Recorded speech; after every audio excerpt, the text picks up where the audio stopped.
പലർക്കും അവൾ ഒരു സാധാരണ പെൺകുട്ടിയായിരുന്നു. കുറച്ച് നാടൻ, കുറച്ച് തന്റേടി, ഒരുപാട് സ്വപ്നങ്ങളുള്ള ഒരാൾ.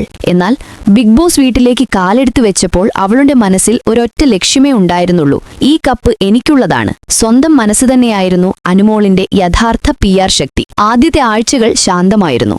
എന്നാൽ വീട്ടിനുള്ളിലെ തർക്കങ്ങൾ, പുറത്തെ സൈബർ ആക്രമണങ്ങൾ, വ്യക്തിപരമായ അധിക്ഷേപങ്ങൾ എല്ലാം ഒരുമിച്ച് അനുമോളെ മൂടാൻ ശ്രമിച്ചു. പലരും പറഞ്ഞു ഇവൾ അധികനാൾ കാണില്ല, കരഞ്ഞു തീരുമെന്ന്.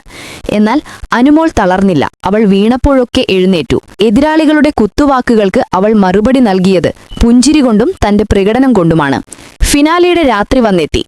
മോഹൻലാൽ കൈയിലെ കവർ തുറന്നു. ആ നിമിഷം കേരളക്കര ഒന്നടങ്കം ശ്വാസം അടക്കിപ്പിടിച്ചു.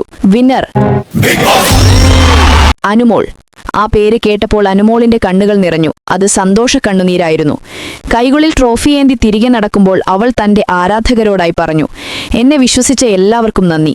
ജീവിതത്തിൽ എത്ര തിരമാലകൾ വന്നാലും തളരാതെ മുന്നോട്ടു പോയാൽ വിജയം നമ്മുടേത് തന്നെയായിരിക്കും. ബിഗ് ബോസ് വീടിന്റെ വാതിൽ കടന്ന് പുറത്തിറങ്ങുമ്പോൾ അനുമോൾ വെറുമൊരു മത്സരാർത്ഥിയായിരുന്നില്ല. ലക്ഷക്കണക്കിന് സ്വപ്നങ്ങൾ കാണുന്ന പെൺകുട്ടികൾക്ക് പ്രചോദനമാകുന്ന അടങ്ങാത്ത ഒരു അലമാലയായി മാറിയിരുന്നു. ഈ വാർത്ത ഇഷ്ടമായാൽ സബ്സ്ക്രൈബ് ചെയ്യൂ.